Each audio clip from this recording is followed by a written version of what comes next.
நீங்கள் தங்க நகையை அடகு வச்சுட்டு பணத்தை வாங்கிடுவீங்க. அந்த பணத்தை மாதம் மாதம் கட்டாமல் ஒரு வருஷம் முடிஞ்ச பிறகு ஒட்டுமொத்தமாக அசலையும் வட்டியும் சேர்த்து கட்டிட்டு நகையை மீட்டுப்பீங்க. அதுக்கு பேர் புல்லட் ரீபேமெண்ட் அப்படின்னு சொல்லுவாங்க.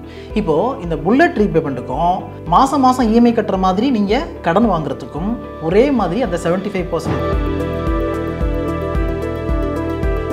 செக் பண்ணி சர்டிஃபிகேட் பேங்க் கொடுத்ததுக்கு அப்புறம் தான் அந்த நகையை அடகு வைக்கணும் அப்படின்னு சொல்கிறாங்க. இது எப்பவுமே பேங்க்கில் நடக்கும். வங்கியில் அதுக்குன்னு ஒரு அதிகாரி இருப்பார். அவர் நகையுடைய குவாலிட்டியை செக் பண்ணிட்டு தான் அதுக்கப்புறம் உள்ளே கொடுப்பாரு. இப்போ என்ன அதில் அடிஷனலாக ஆட் ஆகுதுன்னு பார்த்தீங்கன்னா, உங்கள் நகை 22 கேரட் தாங்க, ஒரிஜினல் தாங்க அப்படின்னு உங்களுக்கு ஒருத்தர் வந்து வங்கியில் நகைக்கடன் வாங்குறாரு. ஒரு வருஷம் ஆன பிறகு வட்டியை மட்டும் கட்டிட்டு திருப்பி அதே நகையை அடகு வைப்பார். இது வந்து கண்டினியூ ஆகிட்டே இருக்கும். இப்படி கண்டினியூ ஆகிறதுல என்ன ஆகுதுன்னா, ஒன்று வங்கியுடைய லோன் போர்ட்ஃபோலியோ வந்து இன்க்ரீஸ் ஆகிட்டே போகுது.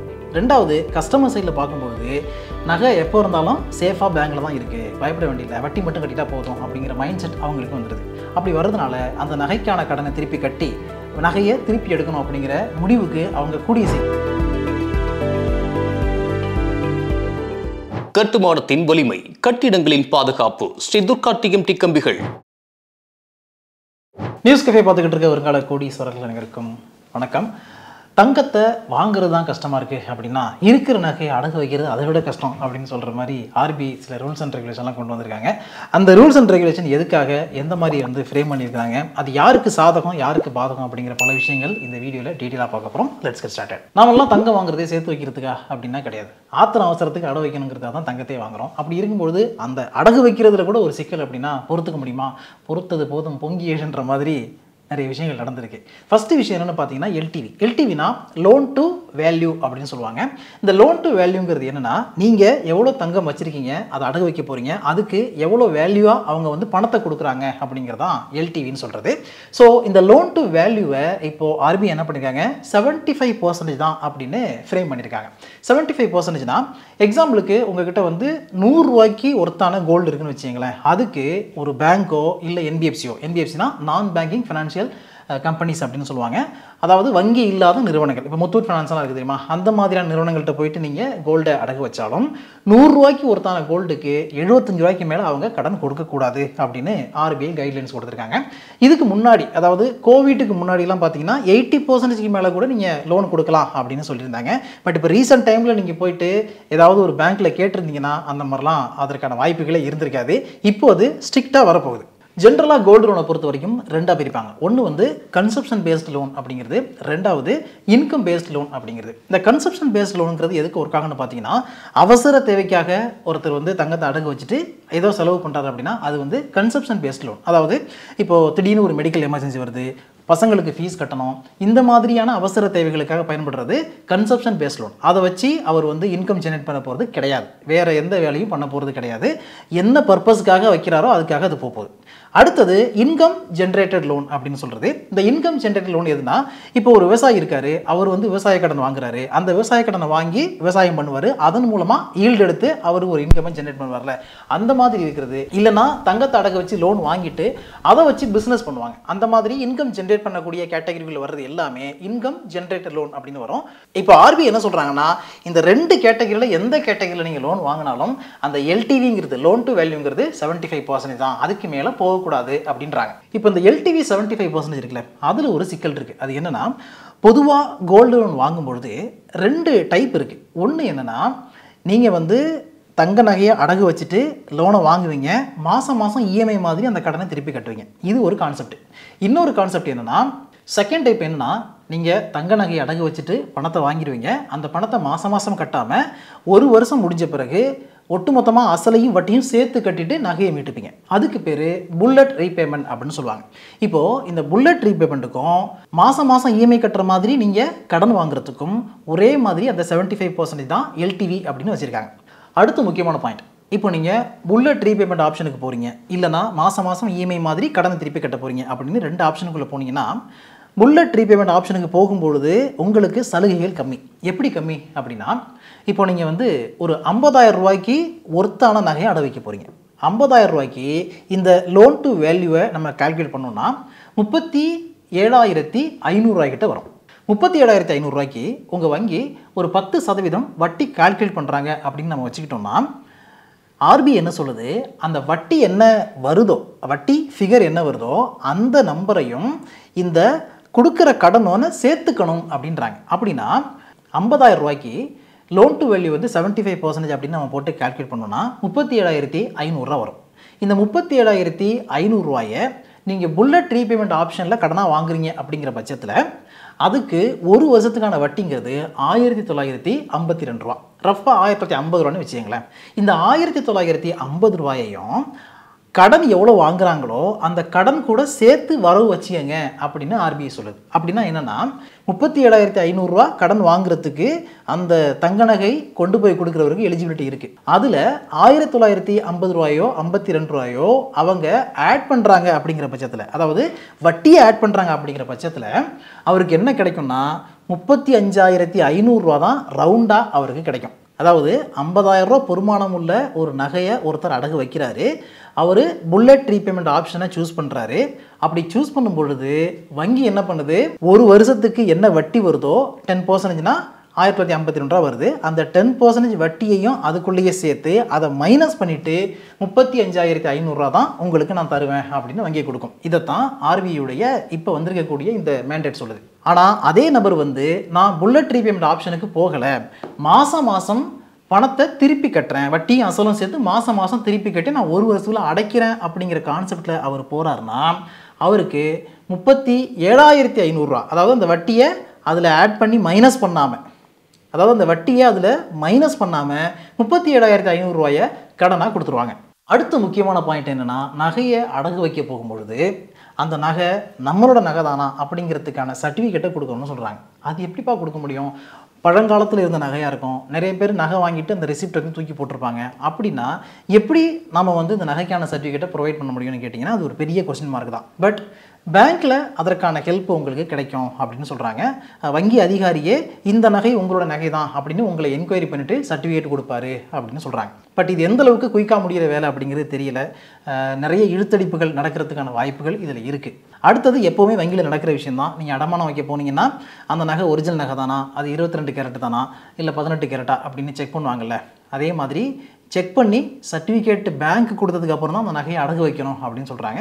இது எப்பவுமே பேங்க்கில் நடக்கும். வங்கியில் அதுக்குன்னு ஒரு அதிகாரி இருப்பார், அவர் நகையுடைய குவாலிட்டியை செக் பண்ணிட்டு தான் அதுக்கப்புறம் உள்ளே கொடுப்பாரு. இப்போ என்ன அதில் அடிஷனலாக ஆட் ஆகுதுன்னு பார்த்தீங்கன்னா உங்கள் நகை 22 கேரட் தாங்க, ஒரிஜினல் தாங்க அப்படின்னு உங்களுக்கு ஒரு சர்டிஃபிகேட் கொடுப்பாங்களாம். அடுத்த முக்கியமான பாயிண்ட்டு, நீங்கள் கொடுக்குற நகை 22 கேரட்டாக இருந்தால் மட்டும்தான் உங்களுக்கு தங்க நகை கடன் கிடைக்கும் அப்படின்னு நிறைய தகவல்கள் வெளியே வந்துக்கிட்டு இருக்கு. ஆக்சுவலாக அது உண்மை இல்லை. ஈவன் 18 கேரட்டில் உங்களுடைய நகை இருந்தால் கூட அதுக்கு கடன் கொடுப்பாங்க. ஆனால் அதில் என்ன விஷயம் நடக்கும்னு பார்த்தீங்கன்னா 22 கேரட் நகையாக மட்டுமே அவங்க அதை கன்சிடர் பண்ணி கொடுப்பாங்கன்னு சொல்கிறாங்க. அது எப்படின்னா 18 கேரட்டுக்கு நீங்கள் வந்து 10 கிராம் தங்க நகையை கொண்டு போகிறீங்கிற பட்சத்தில் அந்த 18 கேரட்டுடைய அன்னைக்கான வேல்யூ என்ன இருக்குது, அதை வந்து 22 கேரட்டுக்கு வெயிட்டேஜ் போட்டு கன்வெர்ட் பண்ணால் என்ன வேல்யூ வருதோ அந்த வேல்யூவை கன்வெர்ட் பண்ணி அதுக்கு ஏற்றபடி உங்களுக்கு லோன் கொடுப்பாங்க. அடுத்த முக்கியமான பாயிண்ட்டு, இது எல்லாருமே ரொம்ப ரொம்ப கூர்ந்து கவனிக்க வேண்டிய ஒரு பாயிண்ட். அது என்னென்னா, எந்தெந்த நகையெல்லாம் அடகு வைக்க முடியும் அப்படிங்கிறதுக்கு ஆர்பிஐ ஒரு பெரிய லிஸ்ட்டு கொடுத்துருக்காங்க. அதாவது உங்ககிட்ட இருக்கிற தங்க நகைகள் வந்து ஆர்னமெண்ட்ஸாக இருந்தால் அடகு வைக்கலாம். அதுலேயும் வந்து நிறைய கல்லெல்லாம் பொருத்தி வச்சுருக்கீங்க, விதவிதமான டிசைன்ஸ் எல்லாம் இருக்குது அப்படின்னா அதை அடகு வைக்கிறது கஷ்டம், அதை அலோவ் பண்ணக்கூடாது அப்படின்னு ஆர்பிஐ சொல்லுது. ப்ளஸ் தங்க பிஸ்கட் உங்ககிட்ட இருக்குது, இல்லைனா வேறு விதமான கோல்டு நீங்கள் வச்சுருக்கீங்க, தங்க கட்டியாக வச்சுருக்கிறீங்க, இல்லை வந்து தங்கத்தை அப்படியே உருண்டையாக உருட்டி வச்சுருக்கீங்க, இதை கொண்டு போய் அடகு வைக்கலாம்னு பார்த்தா அதெல்லாம் அடகு வைக்க முடியாதான். ஸோ வங்கி கொடுக்குற தங்க காயினை நீங்கள் அடகு வைக்க முடியும், அதுக்கப்புறம் தங்க நகைகளை நீங்கள் அடகு வைக்க முடியும். மற்றபடி உங்ககிட்ட இருக்கிற gold certificate, gold bond, gold ETF, gold mutual ஃபண்டை அடகு வச்சுட்டு அதுக்கு நிகரான பணத்தை வாங்க முடியுமா அப்படின்னு பார்த்தீங்கன்னா நோ, நாட் அலவுட் அப்படின்னு ஆர்பிஐ சொல்லிட்டாங்க. அடுத்த முக்கியமான பாயிண்ட் ஒன்று இருக்குது. அது என்னென்னு பார்த்தீங்கன்னா, நீங்கள் கோல்டு அடகு வச்சிட்டிங்க, வட்டி அசல் எல்லாத்தையுமே கட்டிட்டீங்க, பட் உங்களுடைய பேங்க்கில் உங்கள் நகையை இன்னும் திருப்பி கொடுக்கல அப்படின்னா நீங்கள் பேங்க் மேலே நடவடிக்கை எடுக்கிறதுக்கு வழக்கு தொடரலாம். எத்தனை நாளைக்குள்ளே அதிகபட்சமாக உங்கள் நகையை திருப்பி கொடுக்கணும்னா 7 டேஸ்க்குள்ளே கொடுக்கணும் அப்படின்னு ஆர்பிஐ சொல்லுது. ஸோ 7 நாட்களுக்குள்ளே அந்த வங்கி நீங்கள் வட்டியையும் அசலையும் கட்டிட்டீங்கன்னா திருப்பி கொடுத்தாகணும். அப்படி கொடுக்கலங்கிற பட்சத்தில் ஒரு நாளைக்கு, அதாவது எத்தனை நாள் வந்து அந்த பேங்க்கில் உங்களுடைய நகை இருக்கோ ஒவ்வொரு நாளைக்கும் 5,000 rupees உங்களுக்கு கொடுக்கணும் அப்படின்னு ஆர்பிஐ சொல்லுது. வழக்கமாக பேங்க் தானே பெனால்ட்டி போடும், இப்போது பேங்க் உங்களுக்கு பெனால்ட்டி கட்டும் அப்படின்னு சொல்லியிருக்காங்க. இது கேட்குறது நல்லா இருக்குது. இது எதுக்காகனா நிறைய வங்கி அதிகாரிகள் வந்து இன்னைக்கு டைம் இல்லை, பேங்க்கில் கூட்டமாக இருக்குது, நாளைக்கு வாங்க அப்படின்னு இழுத்தடிப்பாங்க. அப்படி இழுத்தடிக்கக்கூடாது, இந்த ப்ராசஸ் கரெக்டாக முடியணுங்கிறதுக்காக ஆர்பிஐ இப்படி ஒரு ரூல்ஸை கொண்டு வந்துருக்காங்க. அதே மாதிரி நீங்கள் அடகு வைக்கும்பொழுது கொடுத்த நகை திரும்பி வாங்கும்பொழுது எப்படி கொடுத்தீங்களோ அதே ஃபார்மில் இருக்கணும். அப்படி இல்லாமல் அதில் ஏதாவது டேமேஜ் ஆகிருந்துச்சுன்னா அதுக்கு எகென்ஸ்டாகவும் நீங்கள் இமிடியட்டாக பேங்க் மேலே வழக்கு போடலாம்னு சொல்லியிருக்காங்க. ஃபைனலாக இருக்கக்கூடிய முக்கியமான விஷயம் என்னென்னா, நீங்கள் நகையை அடகு வச்சிட்டிங்க, நகையை உங்களால் மீட்ட முடியல, அந்த நகை ஏலத்துக்கு போகுது அப்படிங்கிற பட்சத்தில் இந்த நகையை நாங்கள் ஏலம் விட போகிறோம் அப்படிங்கிற அறிவிப்பை முறைப்படி அந்த வங்கி உங்களுக்கு கொடுக்கணும் அப்படின்னு ஸ்ட்ரிக்டாக ஆர்பிஐ சொல்லியிருக்காங்க. சப்போஸ் உங்களுடைய நகை வந்து நீங்கள் அடகு வச்ச நகையை உங்களால் மீட்ட முடியலை, அந்த மாதிரி நேரத்தில் பேங்க் ஏலம் விடுறதுக்கு முயற்சிப்பாங்க இல்லையா? ஏலம் விடுறாங்க, அந்த முடிவை எடுக்க போகிறாங்கன்னா அதுக்கு முன்னாடி ப்ராப்பராக உங்களுக்கு அறிவிப்பு கொடுக்கணும், எழுத்துப்பூர்வமான அறிவிப்பு கொடுக்கணும் அப்படின்னு சொல்லியிருக்காங்க. இது யூஸ்வலாக நடக்கும், நோட்டீஸ் விடுவாங்க, 2-3 நோட்டீஸ்லாம் விடுவாங்க, அதுக்கப்புறம் தான் அந்த மாதிரி ப்ராசஸ் நடக்கும். இருந்தாலும் இப்போ அதை கண்டிப்பாக நீங்கள் பண்ணி ஆகணும்னு ரொம்ப ஸ்ட்ரிக்டாக சொல்லியிருக்காங்க. அடுத்த கட்டமாக இந்த நோட்டீஸெல்லாம் விட்டு நகையை ஏலம் விட்டுட்டாங்கிற பட்சத்தில் ஏலம் விட்டு வரக்கூடிய தொகை நீங்கள் அடகு வச்சு கடன் வாங்குகிற நகையுடைய மதிப்பு அதனுடைய வட்டியை விட அதிகமான பணத்துக்கு ஏலம் போயிருந்துச்சு அப்படிங்கிற பட்சத்தில் வங்கிக்கு என்ன பணம் தேவையோ, அதாவது நீங்கள் அடகு வச்சு வாங்கின கடன், அதற்கான வட்டி, இதை கழிச்சுக்கிட்டு எக்ஸ்ட்ராவாக என்ன பணம் இருக்கோ, சர்ப்ளஸாக என்ன இருக்கோ அந்த பணத்தை உங்களுக்கே திருப்பி கொடுக்கணும் அப்படின்னும் ஆர்பிஐ சொல்லுது. இப்போ இந்த ரூல்ஸ் அண்ட் ரெகுலேஷன்லாம் எதுக்காக ஆர்பிஐ ஃப்ரேம் பண்ணியிருக்காங்க, ஏன் இவ்வளோ ஸ்ட்ரிக்டாக கொண்டு வந்திருக்காங்க அப்படின்னு பார்த்தீங்கன்னா, ஆர்பிஐக்கு வந்து சில ரகசிய தகவல்கள் கிடைச்சிருக்கு. அது என்ன தகவல்னா, நிறைய பேர் வந்து பேங்க்கில் அடகு வைக்கிற நகை அவங்க என்ன பர்பஸுக்காக சொல்லி அடகு வைக்கிறாங்களோ அந்த பர்பஸை பூர்த்தி செய்கிறது கிடையாது, ஃபேக்காக இருக்குது, நிறைய பேர் பொய் சொல்லி அடகு வைக்கிறாங்க அப்படிங்கிறது ஒரு குற்றச்சாட்டு. அதாவது ஒருத்தர் வந்து விவசாய கடனுக்காக நகைக்கடன் வாங்குறாரு, ஆனால் உண்மையிலேயே அவர் அதை வாங்கிட்டு போய் விவசாயம் பண்ணுறாரா அப்படின்னு பார்த்தீங்கன்னா இல்லை, வேறு விஷயங்களுக்கு அந்த பணம் போகுது. ஸோ இதையெல்லாம் கட்டுப்படுத்தணும் அப்படிங்கிறதுக்காக தான் இந்த மாதிரியான ரூல்ஸ் அண்ட் ரெகுலேஷன்ஸ் ஃப்ரேம் பண்ணியிருக்கிறோம் அப்படின்னு ஆர்பிஐ தரப்புலேருந்து விளக்கம் அளிக்கப்பட்டிருக்கு. அடுத்த முக்கியமான பாயிண்ட் என்னன்னா, ரோல் ஓவர் அப்படின்னு சொல்லுவாங்க. ரோல் ஓவர்னால் என்னென்னா, ஒருத்தர் வந்து வங்கியில் நகைக்கடன் வாங்குறாரு, 1 வருஷம் ஆன பிறகு வட்டியை மட்டும் கட்டிட்டு திருப்பி அதே நகையை அடகு வைப்பார். இது வந்து கண்டினியூ ஆகிட்டே இருக்கும். இப்படி கண்டினியூ ஆகிறதுல என்ன ஆகுதுன்னா, ஒன்று வங்கியுடைய லோன் போர்ட்ஃபோலியோ வந்து இன்க்ரீஸ் ஆகிட்டே போகுது. ரெண்டாவது, கஸ்டமர் சைடில் பார்க்கும்பொழுது நகை எப்போ இருந்தாலும் சேஃபாக பேங்க்கில் தான் இருக்குது, பயப்பட வேண்டியதில்லை, வட்டி மட்டும் கட்டிட்டா போதும் அப்படிங்கிற மைண்ட் செட் அவங்களுக்கு வந்துடுது. அப்படி வர்றதுனால அந்த நகைக்கான கடனை திருப்பி கட்டி நகையை திருப்பி எடுக்கணும் அப்படிங்கிற முடிவுக்கு அவங்க கூடிய சீக்கிரம் வரமாட்டாங்க. ஸோ பேங்க் சைடில் பார்க்கும்பொழுது இந்த பணத்தை திருப்பி கட்டலை அப்படிங்கிறது ஒன்று. அண்ட் இன்னொரு பக்கம் என்னென்னா, பேங்க் என்ன பண்ணுறாங்க, அவங்க கொடுத்த லோன் போர்ட்ஃபோலியோவை அதிகமாக இருக்குது அப்படின்னு காமிச்சிட்டே போகிறாங்க. அப்படி காமிச்சிக்கிட்டே போகிறதுனால ஒரு கட்டத்தில் வங்கிகளுக்கு பெரிய பிரச்சனை, பெரிய இடியே விடுறதுக்கான வாய்ப்புகள் இருக்குது அப்படின்னு ஆர்பிஐ பயப்படுது. எப்படின்னா, ஒருவேளை சர்வதேச சந்தையில் தங்கத்தினுடைய வேல்யூ குறையுதுங்கிற பட்சத்தில் இந்த லோன் டு வேல்யூ பயங்கரமாக அடி வாங்கும். அப்போ அது மிகப்பெரிய பேர்டனாக பேங்க்ஸுக்கெல்லாம் வரும். அதனால தான் இதை எல்லாத்தையுமே வந்து நம்ம சரிப்படுத்தி ஆகணும் அப்படிங்கிற முடிவுக்கு ஆர்பிஐ வந்திருக்காங்க. பட் இதில் ப்ளஸ் பாயிண்ட்ஸ் நிறைய இருக்கா அப்படின்னு பார்த்தீங்கன்னா, நம்மளை பொறுத்த வரைக்கும் கஸ்டமர் பாயிண்ட் ஆஃப் வியூவில் பார்க்கும்போது நிறைய ப்ளஸ் பாயிண்ட் இல்லை, நிறைய நெகட்டிவ் பாயிண்ட்ஸ் தான் இருக்குது. ஆனால் சில இடங்களில் மட்டும் ப்ளஸ் பாயிண்ட்ஸ் இருக்குது. இப்போ வந்து உங்களுக்கு கோல்டை திருப்பி கொடுக்கல, வட்டியெல்லாம் கட்டிட்டீங்க, அசலையும் கட்டிட்டீங்க, ஆனால் ஒவ்வொரு நாளும் டிலே பண்ணுறாங்கன்னா 7 நாளைக்கு பிறகு ஒவ்வொரு நாளுக்கும் 5000 ரூபா எக்ஸ்ட்ராவாக கொடுக்கணும் அப்படின்னு சொல்கிறதெல்லாம் நம்ம கேட்குறது நல்லா இருக்குது. ஆனால் அதுக்குள்ளேயே இந்த ப்ராசஸ் முடிச்சுவாங்கன்னு வைங்களேன். ஸோ ஓவராலாக பார்க்கும்பொழுது நீங்கள் அடகு வைக்கிற நகைக்கு அதிகமான பணம் கிடைக்காது அப்படிங்கிறது தெளிவாக தெரியுது. 75% மேலே போகவே மாட்டாங்க. அதனால உங்களுக்கு என்ன பண தேவை இருக்கோ அதுக்கு எந்த அளவுக்கு நகை இருக்குது அப்படிங்கிறத தாண்டி அதிகமான நகையை வச்சு நீங்கள் பணம் வாங்க வேண்டியிருக்கும். ஓகே, இது ஒன்று.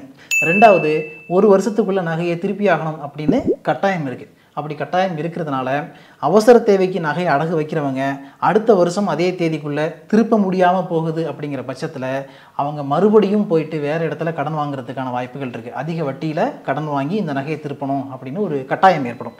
இந்த மாதிரி நிறைய ப்ராக்டிக்கலான பிரச்சனைகள் இதன் மூலம் வர்றதுக்கு நிறைய சான்சஸ் இருக்குது. ஓகே, இது வரைக்கும் சொன்ன விஷயங்கள் உங்களுக்கு யூஸ்ஃபுல்லாக இருந்தால் நீங்கள் இந்த வீடியோவை நிறைய பேருக்கு ஷேர் பண்ணுங்கள். புதுசாக நியூஸ் கஃபே சேனலில் பார்க்க வந்திருக்கீங்கன்னா சப்ஸ்கிரைப் பண்ணிவிட்டு இந்த பெல் நோட்டிஃபிகேஷன் கிளிக் பண்ணுவீங்க. இதே மாதிரி அடுத்த ஒரு நல்ல வீடியோவில் மீட் பண்ணுவோம். Thank you so much. இந்த வீடியோ உங்களுக்கு பிடிச்சிருந்தா லைக் பண்ணுங்க, ஷேர் பண்ணுங்க, கமெண்ட் பண்ணுங்க, மறக்காம பெல் பட்டனை கிளிக் பண்ணிட்டு சப்ஸ்கிரைப் பண்ணிடுங்க.